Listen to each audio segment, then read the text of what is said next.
Well, happy Friday, everybody. I am Nick Slavic. I'm the proprietor of the Nick Slavic Painting and Restoration Company. I'm also the host of this show, Ask a Painter Live. It's a weekly live Facebook show where I use my over 2 decades of experience as a business owner, an entrepreneur, and a craftsperson to answer any questions you have about business, about the craft, about employees, about color, about anything else you might want. Today is going to be a really good show. Again, the theme for this entire year is master the basics, and we're going to go over some very, very basic data today. I am in the war room.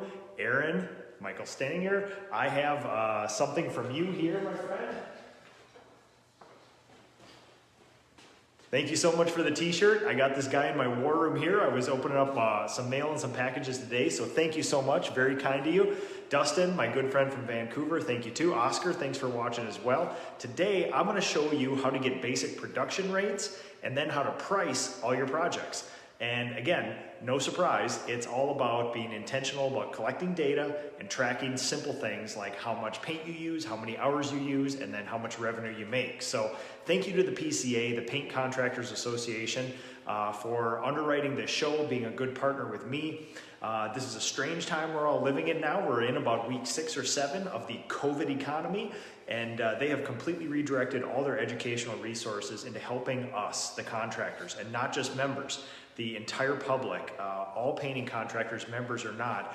You have a resource in the PCA, so you can go to PCAPaintEd.org, and there's a whole bunch of free resources for everybody here. So, Parker, one of my young budding apprentices watching too. So today, I'm gonna run you through the basics about how I collect data and how I actually use it. So we're gonna take a very, very simple exterior project here. This is a house that's probably 45 years old. It's been completely resided with brand new LP Smart Side. So the soffit and the fascia are completely covered over with tin. The windows are all brand new windows, and all the trim and everything else is going to be brand new LP Smart Side. LP Smart Side, if you don't actually have that stuff in your market, is basically just a press board product. It comes primed from the factory, ready for paint. And you can see I got some basic information about the project here. We're not going to be painting any of the siding and the fascia here, or excuse me, the soffit and the fascia. The siding and the trim are going to be all one color. So this is, I took the most basic of basic exterior stuff. This is one of those cool houses where all the windows are black, all the siding and trim is white. It's a really, really cool look. We prepped it, which basically means mask off everything that's not going to be painted. Windows, soffit, fascia, little downspouts, miscellaneous things. And then we spray 2 coats over the top of that. It's a perfect application. We use top of the line Sherwin-Williams Duration flat paint on it, and it's a bomb-proof coating process that's gonna last forever. Also, one thing I wanna show you guys is there is the way that I like to collect data is pure, clean, perfect data. And I know that I am sometimes too impatient to sit there and measure a house, all the peaks, all the little angles, everything, and measure it up perfectly. So what I do, and I'm not affiliated with this app, but I've been using it for about 3 years now, it's Hover, H-O-V-E-R. What you do is you take 8 pictures of the house and they spit you out one of these things. It's about a 33-page report where they do a complete 3D model of the house. And I think this house was a simple one. It cost me 40 bucks, and within 24 hours, they got this model back to me. And in that 33-page layout, they actually give you a spreadsheet of everything. It'll say, this is how much square feet of siding, trim, soffit, and fascia. Here's all the openings. This is insanely useful for home builders, remodelers, because it basically itemizes everything for you. Linear feet of trim. It'll even calculate wastage. So if you want to order new material or siding for the house, you can say, we go on 12% wastage, and it'll tell you exactly how much siding to order. What I do this for is basically how much trim, how much siding. And this one is simple because it's all the same. And basically this app, for 40 bucks, gave me probably within about 0.5% exact measurements of this house. There's 921 square feet of siding and trim on this house. So remember, as we go forward, that's going to give you the square footage, but if you do 2 coats, we're always going to have to multiply that by 2. But this is insanely useful. Now, yes, some of the more complicated houses I do, if you guys saw the live video I did yesterday, insanely complicated house. I think a house like that, to get a full 3D model, is somewhere between $60 and $100, but how much time would it take you to calculate the square footage of a 4-story house walkout with an insane amount of angles and things like that. So for me, this captures pure clean data and it's consistent throughout. So even if it is off by 1%, they're all off by 1% and it's not gonna be a lot of human error in there. And I know that that's one of my faults and I'm gonna work around it. So I put my revenue in for this house. We charged $4,275. Materials, we ended up using 18 gallons of paint, times my price per gallon gave us about $846 worth of paint. That gives us about 20% materials on a job like this. Industry average is normally 15%, give or take. So we went over a little bit on materials, but we did quite a bit better in labor. So this is a fairly easy house. We use a lot of paint. The paint we use is a little bit higher. That's fine because it doesn't take as much labor as a normal house. So 18 gallons there. We used 57 labor hours on this house. We did a little bit of training on there too. At the average cost of labor plus burden is about $24 an hour, and that's how we'll calculate just an average cost of the labor on this job. When we actually job cost this, we'll take everybody's individual wage, times it by their hours, and then by 25% for a burden, and that'll actually give us the exact labor. So plus or minus 5%, this is a really close number here for that. And the industry standard is 40% for labor, and that's always a good number to shoot for. You want to have each of your jobs be about 40% labor.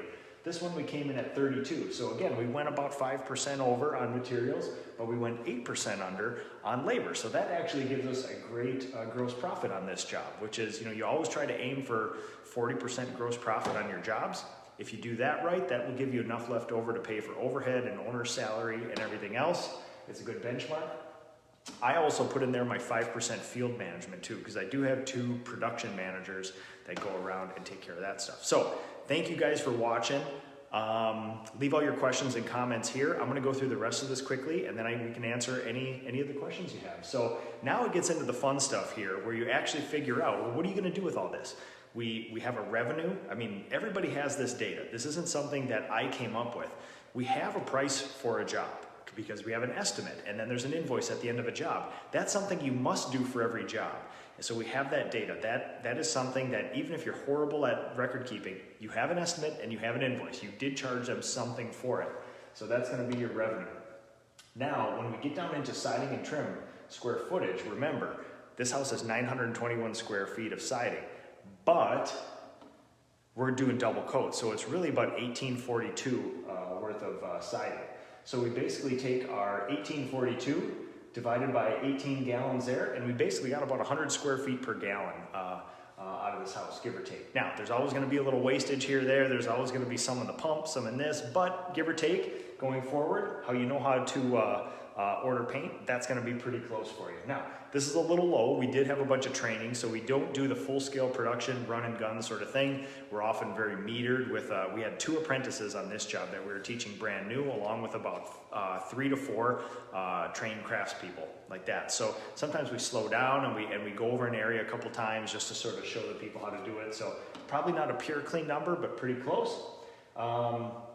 Production rate. So this is where it gets kind of interesting. Oh, let's see, we got a question here. Parker, can you explain the 25% labor burden? Working hours times wage, and then 25%. Yes, so burden is the cost of employing people. So people think that incorrectly sometimes that labor is, hey, I pay this guy 20 bucks an hour and he worked 40 hours a week. That person cost me $800 this week, and that would absolutely not be true because there's about 7 or 8 things that we go in there. There's federal unemployment, state unemployment, FICA, there's Social Security, there's 3 or 4 other things, but there's all the cost of employing them. Employment taxes, you pay a portion of their employment taxes. So if you miscalculate that stuff, a good number to go by is if you just do I pay this guy $20 an hour, he works 40 hours a week, $800, you're gonna be off 25%.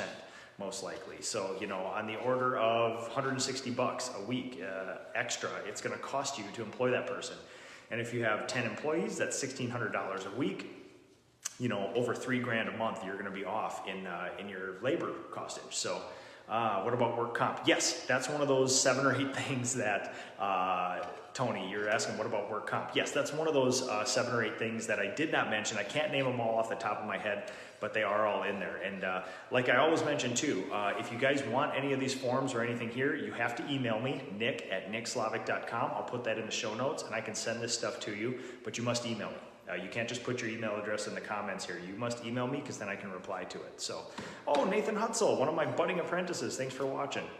Let's see, Tommy Welch, whose responsibility do you have completing this? Is it PM, bookkeeper, owner? Yes, so just like everything else, somebody's job is to gather it, somebody's job is to report it, and somebody's job is to verify it. And with all this stuff here, my painters have to tell us how many hours they used and how many gallons they used. My production managers tally it all up into something like this, or job costing, and then I have to verify it. You must trust but verify everything here. Let's see, that's part of the 25%. Yes, and that field management here, 5%. This is basically if you spread out my production manager's salary and bonus over the course of an entire year and spread it between all 400 to 800 jobs we're gonna end up doing this year, that's about the average cost per job that we have to pay for that person's labor. It's hard to attribute the exact labor to each job. So Matt Price, thanks for watching. Tony, thanks for the question. So here is the fun part, guys. You have your hover app, you got your exact square measurements, you know how many hours it took you to do the job, you know how many gallons of paint you use. This is all the information you need to do to start building a pricing model for the next stuff. So Phil Klein, what's up, buddy? So production rate, you basically take the square footage of this house. Since it's 921, we did it twice, so that's 1842, and then we basically divide that by the hours, and basically one person, including prep and painting, can complete about 32 1/3 square feet per hour. So if you have a similar house, now again, remember this is a simple house. We didn't go over about 24 feet in the air, give or take. It was 2 coats, all one color. The trim wasn't a different color. It didn't take, the only prep we did on this job was basically masking everything off, checking for caulking and things like that. We didn't have to scrape a whole bunch of stuff loose on it. It was brand new siding on this. So one of my people, based on this, we had about 4 to 5 craftspeople and about 2 trainees on there. They can do about 32 square feet an hour. So basically, if you go to the next house, you say, oh my God, what do I charge for this? You say, hey, I remember this job, it's similar to this. Get your hover app going or do the measurements yourself. And if it spits out another 1,000 square foot house, or even if it's 3,000 square feet of siding, you can just take 3,000 and use that number then to figure out how many labor hours you're gonna have into it. Now, another interesting thing is, especially this time of the year, people are always asking, well, what do you charge for something like this? Insanely complicated question. You need this data to actually show what you can charge for something. If I just tell you what I charge for something here in Minnesota during the hottest part of the season right here, and for my business model and the amount of work that I do and for the clients we do, it's not going to be accurate for your market. Exactly. It'll be close, but it won't be accurate. And furthermore, it will not teach you actually how to come up with this on your own, so that if all you're doing is pricing out simple houses like this one after another, fine, it works perfect. But what if you get the infinitely complex homes, historic restorations, the ones we did this week where it's 4 stories tall? This model doesn't exactly work for that because the variables change in it. So Randy Kaufman, how's it going? Let's see, David, yes, do I have a master's class about this? Absolutely, and I was giving them until COVID shut me down. I have about a 5-hour master class on basic job costing, collecting this stuff, how to run a business, how to price things out. And Sherwin was nice enough to send me all over the country, and that is not happening now because of COVID. So, oh, Amber Haugen, hello from fellow Minnesotan. Thanks for watching. So now here's where it gets interesting, and this is the magic data that we all want to use. The biggest mystery for young contractors who haven't done enough of this stuff is, what do you charge for this? What do you charge for X? This is exactly what you charge for it. You do a couple of these, and you start doing this simple math right here. This is not a special spreadsheet. This is addition, subtraction, multiplication, and division. This is all simple here. You basically say, I got a 921 square foot house. I charge $42.75. Basically, if this job is good, you charge $4.64 a square foot if you have a similar house like this. Now, this number doesn't tell you what you should charge. This tells you what you made on a house like this. So if your gross profit is good, if your materials and your labor were in line, and this number is 40 or plus, this is a good number right here. I would charge this again for another house like this. I would be happy with a whole bunch of these. I believe we give a lot of value for this. We use premium products. We put it on in a really good way. We don't have any failures with this. And also, I think it's priced competitively in the marketplace like this. So Let's see, Ryan Kohler, thanks for watching. Tony, David, can you share it? No, I don't hand those out to the public. I do this on Ask a Painter. These are portions of my master's classes every week here. So David, I'm always happy to help you offline. If you email me, nick@nickslavic.com, we can go through it more specifically. But again, if I just send over one of my estimates and you just plug in your numbers, it's gonna spit out a price. It may not mean anything. If I send a 5-hour master's class to you without explaining and context and things, it's not gonna mean much to you. So I will definitely do that. So let's see, Greg Van Sickle, thanks for watching. Matt Price, the problem is finding good help. How do you keep your good help? It's garbage in, garbage out. So basically it's that old tech thing, you know, guys who code computers and stuff like that. If you put garbage data in, you're gonna get garbage data out. If you take somebody into your company that doesn't meet your own core values and you wouldn't wanna hang out with, it's not gonna be good. Doesn't matter how good you can train them to paint, it's not gonna be good at all. So Matt, I run, most everybody knows, I run on the decent human being model, which is find the coolest, nicest, most awesome, decent human beings you can find and teach them to paint. Most people incorrectly look for people who can paint and then try to say, or try to make them good people like that. Painting companies are good at training painters. They're not good at making non-decent human beings decent human beings. So that's sort of the thing that I've just sort of used over the last couple years. We invest a ton of time in people in training them how to paint, but what we don't have to train them in is trustworthiness, loyalty, and things like that. And the thing we're building here is an awesome family environment, and it's warm, it's inviting, and that allows people to actually learn better and quicker, which is really awesome. So, all right, Greg Van Sickle, thanks. Jim Callahan, friend and client, and past apprentice. Jim Callahan, you may be one of the only people who have the honor of all three of those things, so that's really cool. Chris DeGidio, thanks for watching, man. So yeah, basically, in summary, this is a spreadsheet. People get scared by spreadsheets. All this is stuff that you already have in your head, just put down. You have a price for this job. We all have that already. You just have to collect it. We have materials used. You know, you have a bill from Sherwin-Williams, Benjamin Moore, whatever. You know how many gallons of paint. In this one, we use 18 gallons of paint. Labor, we use 57 hours because we sit there, we have to pay payroll, so somewhere this stuff is getting recorded. You might as well just look at it like that. Field management, this is a little tricky one. If you don't have a production manager, don't even worry about that.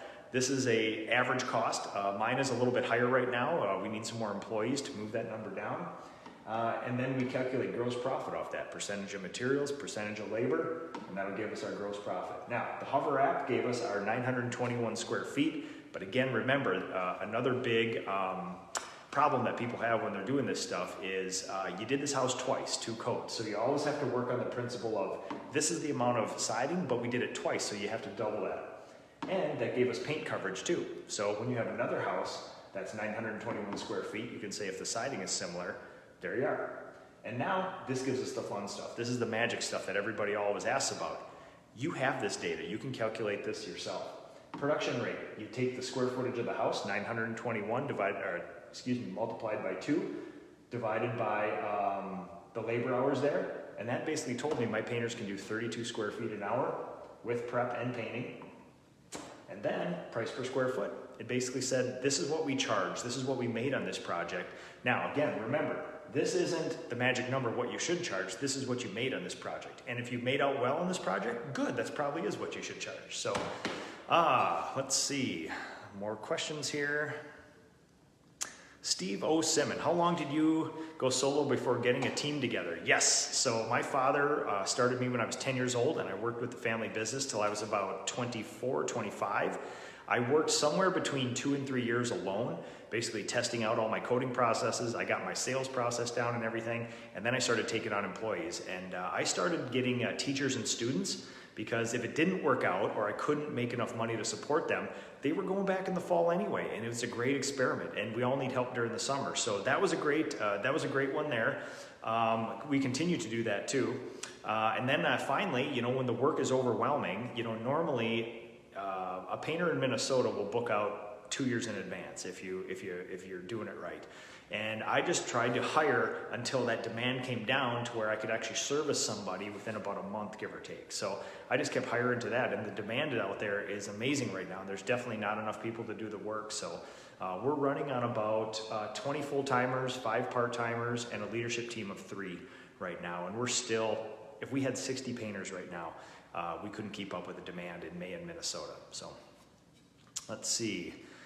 Michael Cheney, how do you calculate sundries? Yes, the easiest way to calculate sundries is operate your business for a year and then have Sherwin-Williams tally it up for you. They can say, you can ask for a report saying, hey, break down for me, out of 100%, how many percent of that was sundries? And they can actually kick it back to you. Now, a good general number, if you spend $100 at Sherwin-Williams, most of the time, an industry average, when I look into other paint businesses, somewhere between 10 and 20% of all the stuff you buy, paint, sundries, everything else, is sundries, give or take. Now, this is all going to be skewed if you have a single person painting business. These numbers are going to be a little bit off because when the owner-operator's in the field, technically they're way more efficient, usually on average, than an average employee.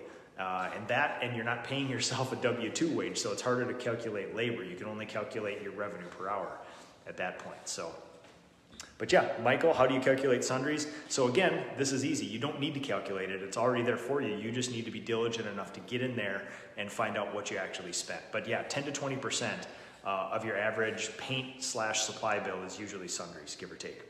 How are your ratios nationwide? My ratios are only mine. I don't know. I wish I could tell you. These are perfect ratios, and they're exact ratios for a business that runs on the decent human being model in residential house painting in rural Minnesota with 20 full-time painters and 5 part-time painters. Now, the only benchmark that I kind of go off of is when the thought process is, how do you know what to charge? How do you know if you're running a successful business? A successful business, to me, returns something to the owner, creates really well-paying jobs, and provides value to the client. Technically, if 15% of your jobs or 15% of all your revenue during the year is about the percentage of materials, you're doing pretty good. 40% to labor, that's the sort of benchmark. So price be damned, if you paint a bedroom for $100, $40 of that should have been labor, 15 should have been paint, and everything else goes to overhead and owner. So that's the ratios that I kind of use as a standard. Everything else is so specific to this company. Like this job had 2 brand new painters on who had never done exteriors before. That's unique too. So Steve-O, I respect your core values and decent human being perspective and your team development also. Oh, thank you very much. So what I trade off for in some higher wages and some things like that, we get in some of the greatest people on the face of the planet, and we just have to spend a lot of time training them. And if you know that going in, none of this is frustrating. It's actually really fun. Vanessa. Oh, my friend Vanessa. I have a question. Do you spray all your jobs? You don't prime your houses? Also, how do you calculate for the tape and plastic? Usually, how many people do you have on a job? Okay, let's go down the line here. You don't prime your houses. Yes, this house is brand new siding. No need to prime. It comes pre-primed from the factory. We do 2 coats of duration right over the top. When we have wood or other houses, the general idea in our company is anytime you remove a piece of paint and expose the original substrate, we spot prime that. And if our historical restorations, like our farmhouses and things like that, are bad enough, we prime the whole thing. But you only prime to promote adhesion or stop bleeding, in my mind. That's what we normally do. So if there's no exposed bare substrate, there's no need to prime at all. Let's see what we have. How do you calculate for the tape and plastic? Now, super unsatisfying answer. I don't.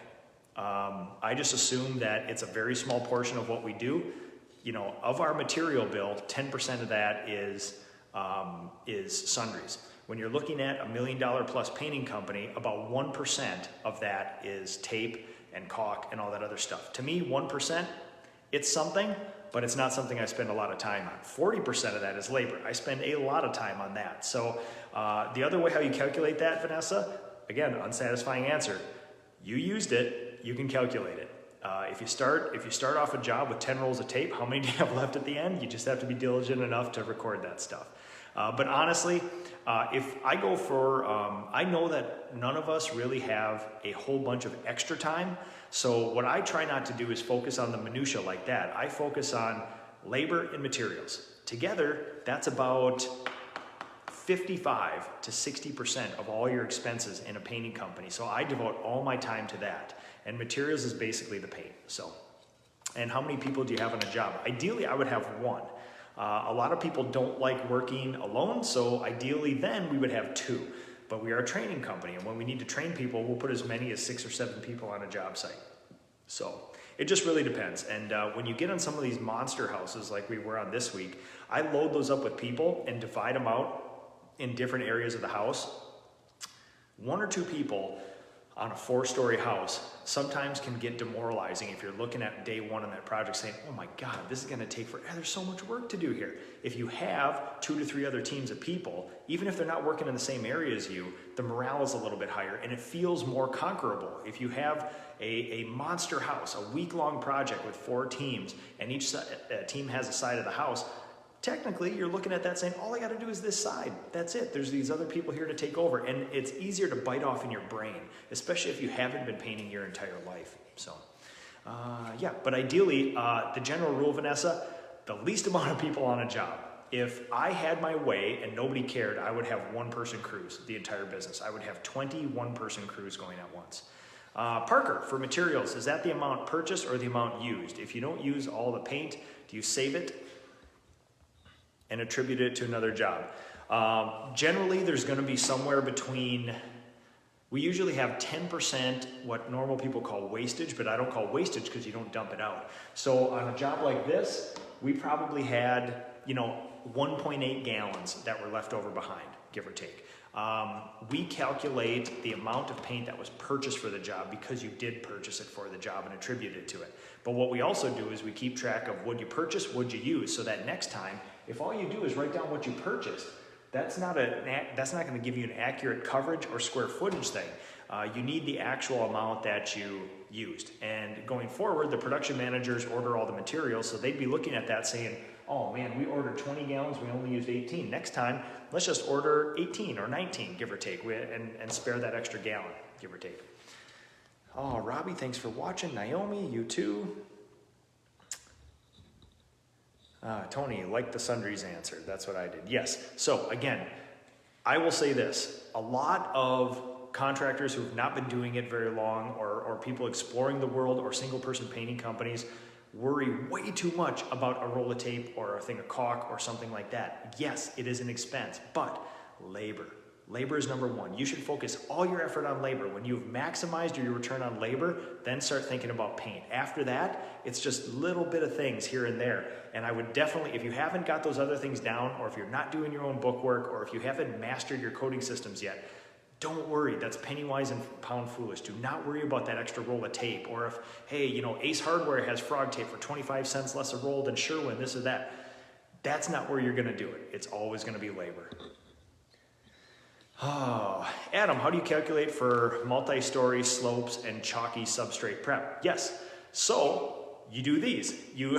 This is, again, super unsatisfying. Adam, you do one of those houses, and then you calculate your rates for it, and then you say, if this gross profit number got super low, you'd say, okay, I was charging $464. I need to bump this sucker up to about $6 or $7 a square foot. So then when you get to the next one, that'll give you an actual rate to do that. So basically though, if you were to say, okay, what if you had the same exact house? Nice thought, Adam, here's a nice thought experiment for you. What if this house had peeling wood siding all over it? So now I would say, whatever it took us to do one coat, took us to do the second coat, and if we need to prime the whole house, we would just do that a third time like this. So basically if we charge $464 a square foot on this and we need to do it again, this, $2.30, give or take, we would bump that up to $6.90 a square foot.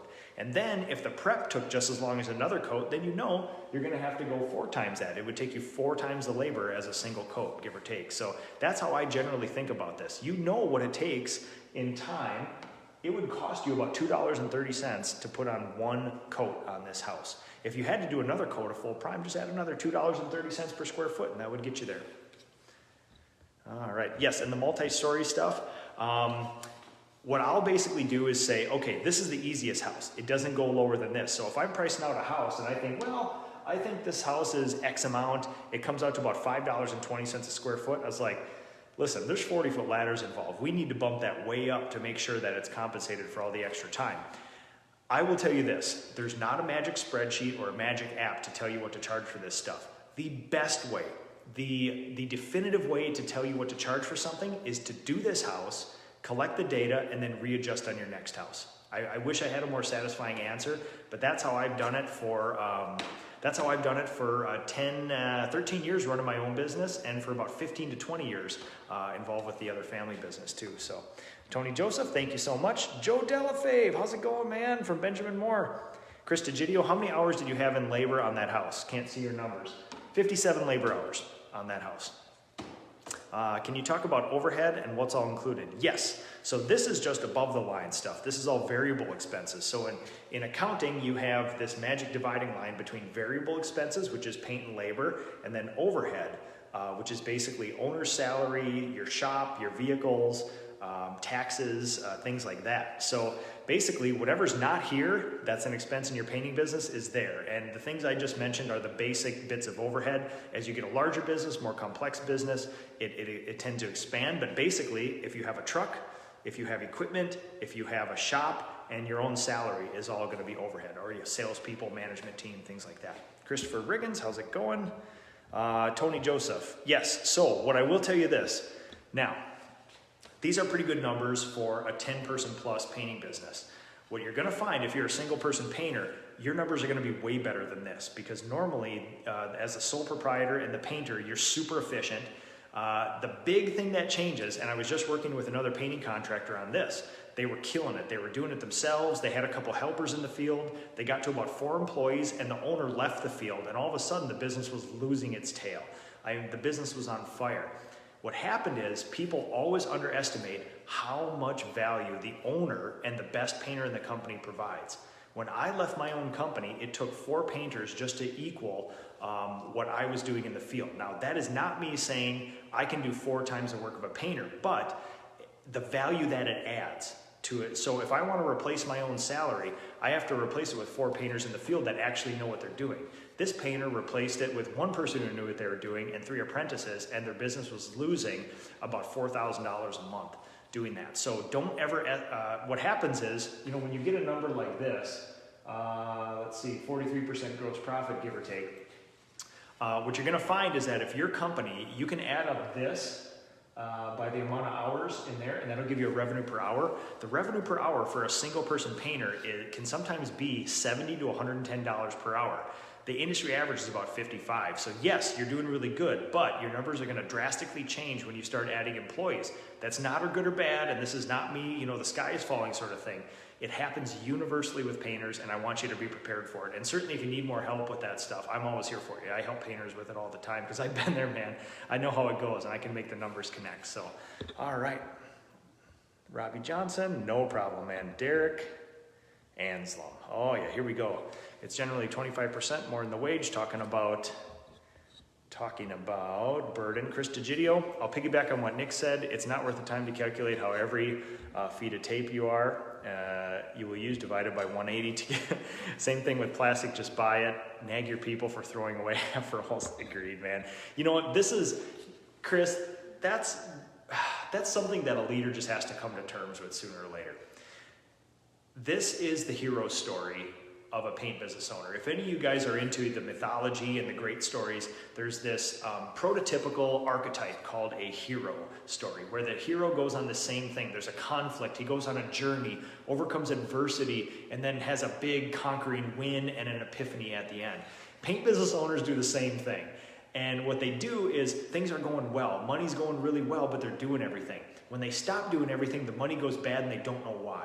It's because you're really good at this.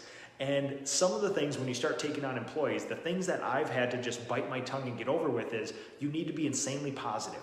You need to not care about the half a tube of caulk that got thrown away, or the 2 gallons of paint that froze out in a van and now that's wasted. Yes, it feels like hell, but you're gonna have to overlook it, because in the end, it's not material. When I say material, material is an accounting term saying meaningful to a company and impactful to a company. 1 tube of caulk that gets thrown away or gets wasted, or if you find, there's still half an inch of tape on a roll and somebody threw it away. spiritually, that's like infuriating. But in the end, lesser of two evils, move on. It's not really a good expense. Teach your people, learn from the moment, but don't fire somebody or don't make drastic decisions. Focus on teaching them, and they'll produce so much more in a company and be so much happier. It doesn't matter if you wasted half a roll of tape here or there. So, Phil. Kevin, thanks for watching. Vanessa, absolutely, Vanessa, anytime. Sean Comerford, how's it going, man? All right, are you ever tempted, Greg, to expand your services? Drywall, finish carpentry, etc.? Yes, we have. So this year already in Q1 before COVID, we doubled the capacity of our business. We added carpentry, fine carpentry, and we also added a drywall component to it with 2 drywallers on staff. So, you know what we did, and this is something that I have to talk young business owners off the ledge all the time. And sorry guys, I'm trying to catch up with comments. This is a great show today. What happens is somebody has their painting, they have 1 or 2 employees, and they're immediately like, I want to start a pressure washing division. I want to start doing roof cleaning, and then I want to start doing carpentry, and then I'm going to build decks. And it's, listen, if you have not mastered the basic core of your business, which is painting, and have done that to the point where it can sort of self-sustain, give or take, do not start expanding into other divisions and other services. People get spread out way too thin. I know people that can do that, but painting is complex enough where I don't know a lot of people who have completely mastered the basic art of painting enough so that they can start other divisions. That's a whole nother sort of thing. What we did, we didn't start up like this brand new drywall company or trim carpentry company. I saw such a need for basic carpentry, board replacement, cabinet door adjustment, a few pieces of baseboard replaced, and for drywall to get rid of popcorn ceilings, skim them flat. These 2 services that we expanded to bolster our current business. They're not brand new. We didn't have to go find a demand for it. We were getting our doors beaten down because people wanted large drywall repairs, texture removal, texture application. And finally, I just said, God, we got to serve these clients, man, because the drywallers aren't getting to them fast enough or they weren't doing a good enough job. So we did it. We just applied the same principles, core values. We found drywallers and carpenters that were like it. So, yeah. Matt Price, I offer lifetime warranties on my exterior. Do you? No. Of course, they pay for a little more than me, but it seems to get me a lot more jobs. It covers paint fading and paint chipping. Doesn't cover foundation issues or cracking. So what I do is I have a sort of modified thing, which is obviously the coatings all have a lifetime warranty from the manufacturer, but we all know what that is. They will hand you another couple gallons of paint and say, now you get to put it on yourself. They will not cover labor, and that's fine. What I tell my people is I do not offer an explicit warranty because I would be warranting everything that's ever been done to this house. I don't know the history of it. Most of the houses aren't like this with brand new siding on it. Most of the houses we get are somewhere between 20 and 50 years old, and you're basically warranting everything that's ever happened. So this isn't me being legalistic. This is me being realistic with my clients saying, I will not offer you an explicit warranty, but if this thing shows premature failure, I'm here for you. And every year we go back to maybe 1 or 2. Jim Callahan is a perfect example of that. He was a past apprentice of mine. He's a friend of mine, and he's now a client of mine, and he had one side of his garage that would not stop peeling. We got this sucker down to wood, we primed it, we let it dry, we did everything, and you know what? For 3 years in a row, it kept peeling, and we came back every year because I like him, I like his business, I like his trust, and we always take care of our clients. And that's what we do. We just tell you, if something fails in a horrible way, we'll be here for you. So, Benjamin Mitchell, thanks for watching. Michael, can you elaborate on why you would choose one-man crews on each project? Yes, my experience has been the fewer amount of people on a project, the more efficient it is. So we did something, and you can imagine I gathered data on this. Last year, we did a 3-month experiment called the Reformation, and that's kind of a comical thing because we needed to bolster production in my company. We wanted to exit training mode and go into production mode to help more clients and get people more experience. So we broke the entire company out into 1-person crews, and we have never had a more profitable, productive 3 months in the history of my business because we gave people a mission. We broke it out by individual people, and we actually rated them every day on how much production and quality that they did. And there's no crew members to hide behind. Not that my people do that, but sometimes we run on such a training model that there's always a craftsperson and an apprentice. That apprentice waters down the craftsperson's hours and productivity. When you take one of my awesome craftspeople and put them out alone, you see them flower and you see their real numbers, and they love doing that. So that's what we do. And yes, in my company, again, this isn't universal. Everything that I do is not perfect for every painting company. This is my people, my market, my clients, my projects that we do. Let's see here. Oscar, I always calculate about 200 square footage coverage per gallon. That has helped me not go over. Exactly. And this is going to vary. This to me seems a little bit low. Normally I would do about the same thing for exteriors too. Genti Fatah, I'm in Minnesota. Now, again, don't fixate on that dollar amount here. This is for my people in a very unique house in a very unique circumstance. So don't go crazy with this. Brent Newman, how's it going? Cousin, teacher, and just overall good guy. Alex, great points, thank you. That seems low, Tony. Maybe it's low. Probably not. It was a one-day project with those people that we did. I felt we added value, so I'm happy with it. So yes, square foot of painting area, not living area. Yes, that is correct. That is the exact measurement of the siding on the outside of this house. Right, and most don't account for those costs. Agreed. Nicholas Cobbs, Jim Miles, thanks for watching, guys. Ron, thanks for sharing, or thanks for watching. Tim, do you charge per man per hour?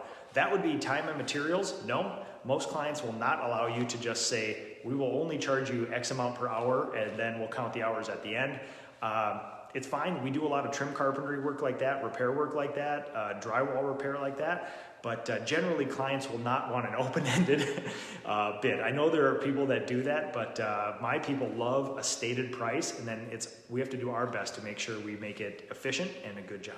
So, all right, everybody, I'll see if there's any other stuff coming through here, but otherwise, remember, I'll put this in the notes here. If you want help with any of this stuff, or if you want me to share this with you, you must email me, nick@nickslavik.com. If you put your email address in the comments here, I'm not gonna dig it out, copy and paste it, and go to my email. If there's an email for me in my inbox, I will reply to it, and I can share this, and I can help you through it if you got any questions on it. So, John Howard, last question here. How do you feel is the most efficient way to quote job, by the square footage or time and materials? Everybody has their own thing. The one thing that nobody talks about is I do my estimating, I kind of triangle in on it. What I do is we have production rates, solid production rates like this. I have my experience, which tells me I know that if you put 3 experienced people on this house, this is a day's job, give or take. So what does it cost for that? What does it cost to run the business? And number 3, what nobody talks about is market rate. What does the market bear? It's May in Minnesota.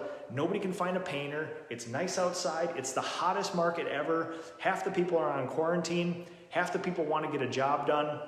And there's not enough people. All the single person painters have basically booked up all summer. So if you're an available painter in May and you have the capacity to do this within a week or 2, you can charge a much larger price. Now, I don't do that because I want solid numbers through my business, but a good example is this Slavic house. When it came time to get a framer, it was the most popular time of the year to frame a house, and I had to pay triple for what it cost to frame this house.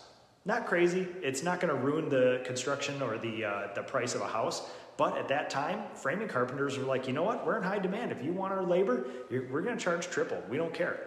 And you know what? In the end, not happy to pay that, but you know what? They were great guys, and that was the best option I had at the time. That just is what it is. So nobody talks about market price, but you have to take into account market price. Likewise, it goes for December and January too, when nobody's got anything to do, and if somebody wants you to paint, there's a lot of painters sitting around looking for that, so your prices may go down instead of up. So always love the detailed info. Thanks a lot, man, Phil. I really appreciate it. So, all right, everybody, it is now family time for me. I'm going to keep working on my war room. I got an office to put together. We've been building furniture for 3 weeks now, and I got to try to get my office back together. And yeah, as you can see, this is my little preview of the new. This is the first time I fired up the big screen TV in the war room here. So, yeah. All right, everybody. Thanks much for watching. I appreciate this. Remember, nick@nickslavik.com. You must email me, and I'll share this with you. Talk to you later.